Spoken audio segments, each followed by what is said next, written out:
Hey guys, what is going on? It's Rick with Rick's Toy Room, and we have another Unboxing Monday video. Now, normally I do hold these for Wednesdays when I'm in between shipment orders, but these came in today, and I thought this would be a really fun thing to do. I haven't posted a video since pretty much the Comic-Con in Lakeland. So what I want to do is I want to crack open a couple boxes that I just got fresh in from Entertainment Earth. And then I wanted to actually talk about the Lakeland Comic Con that I went to this weekend. I had a chance to meet Judith Hoig and Ken Scott, both who played in the 1990 Teenage Mutant Ninja Turtles movie. We did the box break, sort of, last week, where I talked about the 90s Turtle movie. We talked about the NECA figures, all while I was unboxing a fresh case of Teenage Mutant Ninja Turtles 1990 Topps trading cards. So, with that, let's crack into these boxes and then we'll talk about the Comic-Con, shall we? All right, so first and foremost, check it!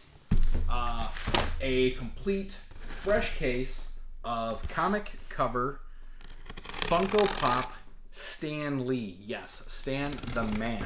So these are starting to pop up on Instagram, eBay, everywhere the like. This is a full factory case of the Stan Lee with comic cover. So we're going to go ahead and crack into these bad boys for a second. It looks like they come three per mini box. There are 2 mini boxes in the case. Put my shiv down. All right, here we go. So, open sesame. All right. Yes, they are 3 per box. As far as I know, there's not a chase on these. I had purchased them as an embargo Funko Pop. That means that I got a early announcement of these before the contracts were signed to make them. I was given an option to pre-order, much like a lot of the Funkos from Entertainment Earth. I normally see them 6 to 8 months before most customers do, just like any of the retailers. I put an order in for these bad boys, and we were ordering them blind. Like I said, no idea, chase, no chase. They are tight. They are packed tight in here. All right, let's crack these bad boys open. I've seen a few other retailers get these early, so I was really excited when I saw these. Check it out. That's it. Stan the Man. He is in Funko Pop, Spider-Man pose, Excelsior. They give him his own little comic. Stan Lee, the Man, the Mighty, the Fantastic. There is the back cover. There's a side shot. There's the side panel. These are super, super cool. I was really excited when I heard about these. Like I said, I haven't seen any chase. We're going to open the other box just to confirm. Nothing was listed on the Funko distribution nor Entertainment Earth, but you never know. You could get super, super lucky. By chance, maybe they kicked one out and didn't tell nobody. I doubt it. Typically, when Funko's going to do a chase, they announce it with the pre-orders. So when your pre-orders come out, you kind of know, hey, if you order a whole case, you're pretty much guaranteed a chase. But that's the reason I ordered 6 of these, because if they did make a chase, I wanted to ensure that I got one.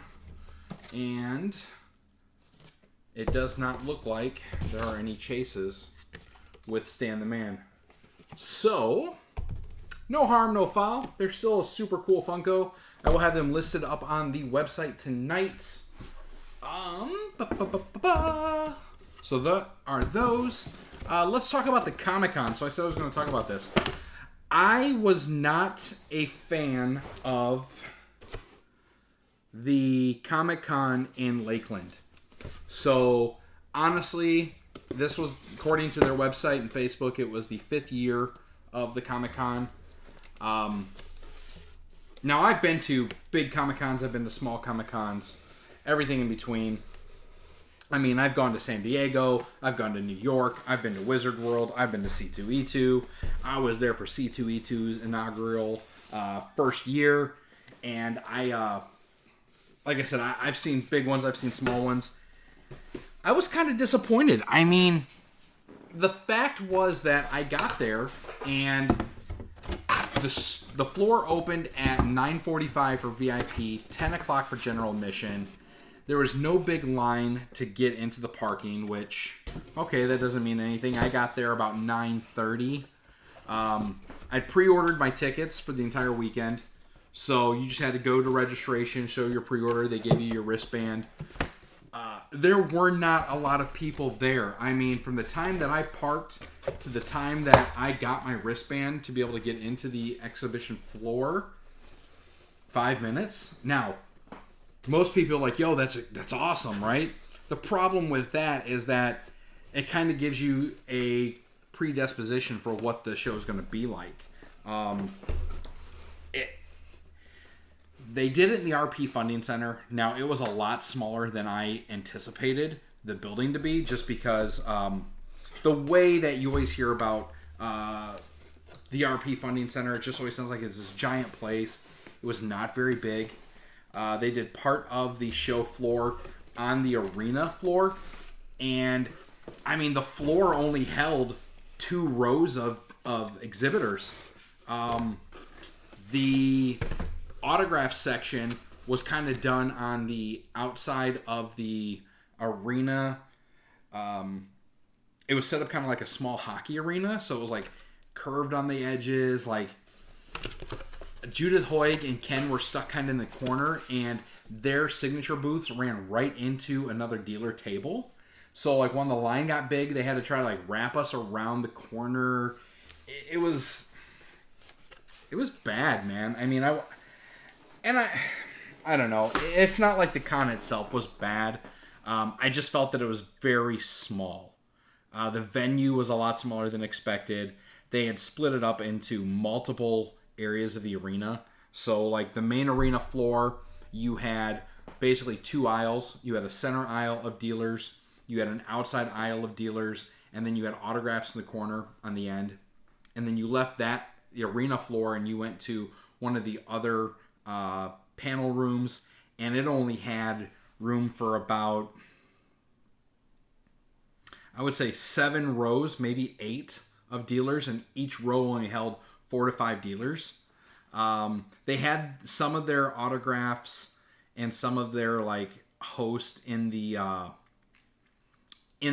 show floor with Artist Alley, but Artist Alley was just mixed up between regular vendors and artists. So that was kind of like weird. It wasn't as big as I was hoping. The way it kind of looked, the way it was kind of, talked about, I thought it was going to be a much bigger show. I was in the, like, they didn't even have security set up, so the 9:45 entry for VIPs only, anybody could go into the exhibit floor. So I was like already walked the whole floor in the first 15 minutes. By time I found where they actually had Judith Hoig and Ken Scott set up, Ken Scott actually played Raphael in TMNT 1. So quick history, there were 4 actors for Raphael, the 2 stunt actors, the voice actor, and the modeler, the guy that handled all the like head movements. When the first stunt actor, who actually was playing as Raphael and went up against Casey Jones at the beginning of the movie, when they first did the scene where Casey hits Raphael with the cricket bat, it actually broke that stunt actor's nose. So that particular actor had basically stepped out, and they put Ken Scott in, who also played multiple foot soldiers throughout the movie. He was the foot soldier that did the nunchaku face-off with Michelangelo during the scene where they break into April's dad's antique shop. So it was really cool to see that Ken actually played multiple roles, and then in Turtles 2, he played as Raphael as well, as the actual actor for Raphael. So all that said and done, by the time I got in, walked the floor, and got in line to get their autographs, both Ken was a little bit earlier than April, Judith Hoig. Ken had been there he was already there like just pre 10 o'clock, so he was actually walking the floor shopping as well. And then he sat down to do autographs. and then April Judith was like right behind him. I had Ken's autograph by 10:15, and then Judith Hoig's line got a little long. By a little long, I mean it was only like 10 people deep by the time I got into it, maybe 15. But I will say this: if you watched my box breaking video of TMNT, you know that I was kind of like hesitant. I was a little worried, like seeing some of the online reviews and conversations about how Judith had quote unquote talked back to the directors and had been kind of against the violence in TMNT. Throughout the years, she's been a really big supporter and even almost cheerleader for Turtles, right? Like she helped get together and launch the 30th anniversary Zoom online collaboration where everybody got together and they talked about like the 30th anniversary of Turtles. Like she really pushed for that. And I'll be honest, talking to her, she is a really, really cool actress, man. She's a really cool, down to earth person. Like she wasn't just down to earth. I mean, there's no better way for me to say it. Like she's just was really cool. She had... Sorry, I'm fighting with this box here. I want to show these off. She had lots of cool things to say about Turtles, but at the same token, like we were talking, like one of my favorite questions to ask actors while they're signing autographs for me is, what's the weirdest thing someone's ever asked you to autograph? Or what's the weirdest thing you've seen brought to you? And she actually told me a story about how this fan had her autograph his stomach while she was acting with him on a totally different TV show. And then she told me about this chick that met her at a Comic-Con and had asked her to autograph her like leg, knee area. How she ripped her fishnet stockings open, let Judith autograph it. She took off, actually got it tattooed, came back and showed it to Judith. And then Judith was like, wow, I did it really fast. I would have given her a much better autograph if I'd known she was getting a tattoo. Like, she felt kind of bad about that. And then we got into a story about her son and his tattoos and his tattooing experience and her son's girlfriend, and just a really cool person. Like, it gave me a total different view. And of course, obviously, like when you meet people and you talk to them, like, meeting someone is different than, sometimes what you hear about them. And, it goes both ways, good and bad. But she was really, really cool to meet. And then Ken was phenomenal. I mean, Ken was hilarious. Like, we were talking jokes. And one of the items I had signed was a group photo of the four Turtles and April O'Neil. And I'm going to get them all signed. Next weekend, I'm actually going to run into Brian Tachi of the voice for Leonardo for TMNT 1. And when I told that to Ken, he took a photo and sent it to Brian. Was like, look, see, I left you, very professional. He was giving him hell. He's like, I left you space to do your autograph so we can get all everybody on here. Like, this is how you do it.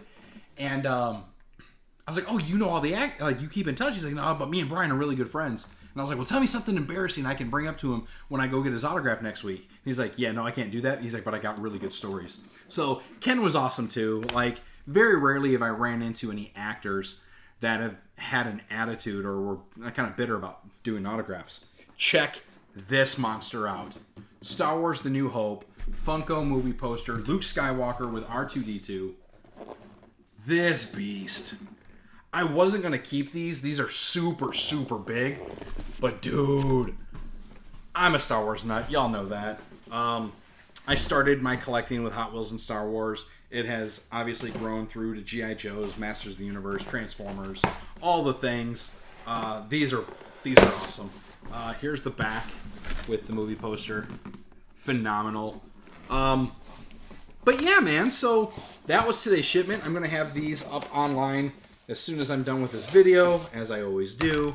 I'll put them on eBay as well, in case you don't want to buy from my website, which I don't know why you wouldn't. Here's the other one.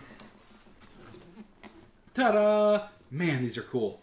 These are awesome. They're a little pricey. All the posters are. I don't necessarily have space to display these in my office, though I may have to make an exception for this and find a spot. Those are bad. But yeah, so Lakeland Comic Con, kind of a disappointment to go through the floor. Saw some really cool dealers. I met a couple really cool artists. I got a couple pieces of some Disney art. I'm actually going to follow up one of the artists that did some Masters of the Universe action figure art. I'm going to hunt him down and possibly order some pieces from him. They were really cool. But yeah, man, Judith Hoig, Ken Scott, phenomenal people. I was starting to say how I've never met an actor that I didn't necessarily like. And, you know, I used to chase the Star Wars actors. I wouldn't say chase, but I would go to conventions that the Star Wars actors were at specifically. My first Star Wars autograph was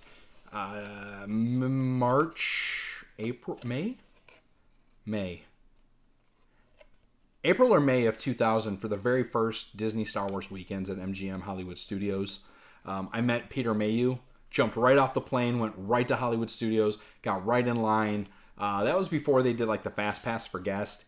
And he actually stayed through his lunch and finished up the autographs. I took the Star Wars Weekends poster, had it autographed. Phenomenal. Peter Mayhew was cool. We actually rode the Rock and Roller Coaster with him. So we were like a couple seats back where you could see him in the car. That was really, really cool. I couldn't get the photo. Like they blocked out you couldn't basically get your photo if you were in the car with Peter Mayhew. It was kind of bummed. I thought the guy was cool. I mean, he was really personable. I have heard stories that he has had a drinking problem and that sometimes he was mean to his fans. But before he passed, I mean, I didn't seem to have a problem with him at Disney. He was really cool. I've got autographs from Anthony Daniels. That is actually still up on my shelf right there. Anthony Daniels. He was really cool to do his autograph, but he was very strict to his contracts. So he was out meeting all the guests and fans and the preview line for C2E2, and he couldn't sign autographs for us. He refused. Like, he would shake hands and take pictures, but he couldn't do autographs because it was in his contract. So when we actually got to get the autograph from him, I mean, he was probably the most expensive autograph I did. He was $100 per signature. I've met Kenny Baker. Kenny Baker, before he passed, he was awesome. Warwick Davis, we met him at C2E2, I believe. He was a hoot. I mean, he loved to, he gave a bunch of people crap. I brought him a figure that I took right off my shelf, like it was on my peg hook, pulled it off, took it to the con to be signed. He gave me hell because it wasn't like, I didn't clean it off, it was a little dusty, so he was being really, I don't think he was being mean, I think he was trying to be funny. Maybe he was, I don't know. But he was really cool. I've met Jeremy Bullock, I've got his signatures, the original Boba Fett. He was really nice. He was getting up in age by the time I got his autograph.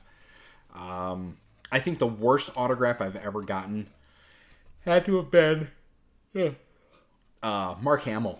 So I want to say we were at San Diego Comic-Con the very first time that I went, and I was still married at the time, and my wife, like, we'd been in line for like 2.5 hours, and she's like, look, I'm going to go get you the Hallmark ornament before they sell out. She's like, just stay in line. So she went and got the Hallmark ornament.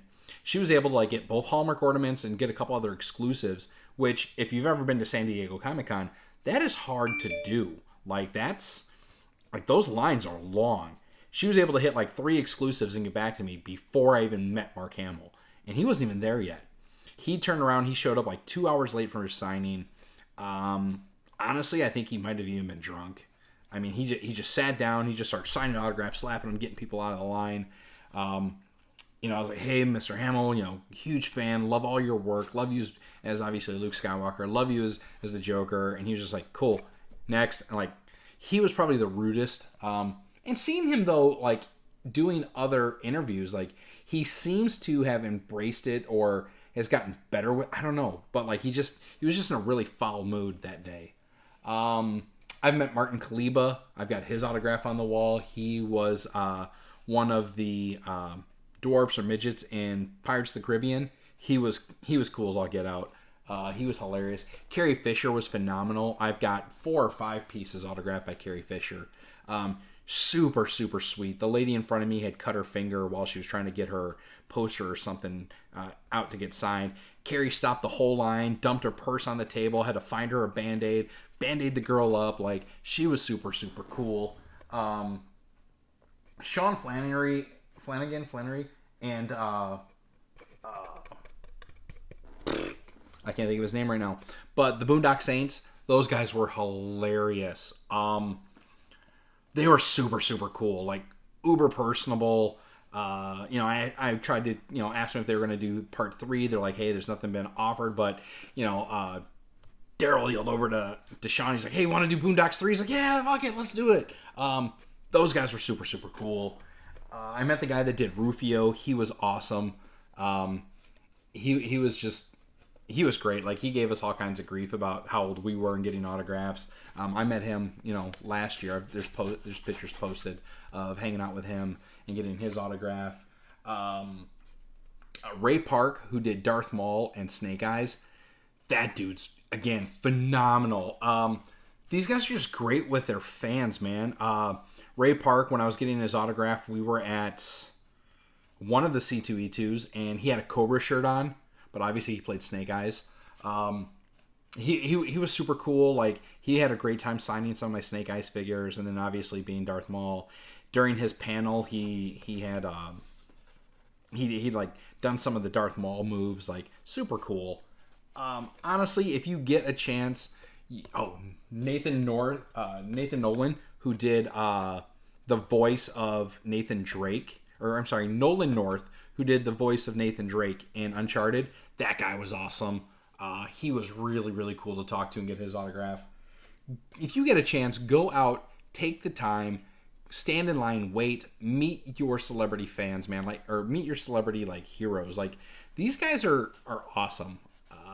Super, super cool. Jay and Silent Bob obviously are freaking hilarious. I've done multiple panels with those guys and autographs. They're super cool. But yeah, so if you didn't know, today is January 23rd, 2022. This weekend, the 26th and 27th, 27th, 28th. No, 28th, 29th. Tampa Bay Fairgrounds is going to do the 80s SuperCon. Now, I'm not trying to give them a whole shout out. I'm trying to get you to go see Brian Tacci, get Leonardo from TMNT, 1990s movie. Go get his autograph. Meet me there. I'll be there. Obviously, I'm going to get some autographs. I'm going to send them out to be PSA graded. We'll do some videos about that. Hit the website. There's going to be a Luke Skywalker available. There's some Stan Lees available. Otherwise, send me a message. Say what's up. As always, I appreciate you guys. And again, I'm going to show it off. This monstrosity. This beast. This is awesome. Bobblehead. If you watch my Funko, collecting Funkos, you'll know why the Star Wars ones are bobbleheads and the other ones are not. Little trivia, if you can answer that, I'll know that you actually went and saw my videos. So, thanks guys. I appreciate it. We will be back hopefully this weekend. We'll do another video talking about the 80s Con at the Tampa Bay Fairgrounds. We'll talk about how Brian Tacci did, and then I'm going to do a whole video on PSA grading, the process, how to get your items handled, authenticated, sent out, the forms, the prices, etc. We'll talk about that in another Collecting 101. And until that time, you know where to find me. Thanks, guys.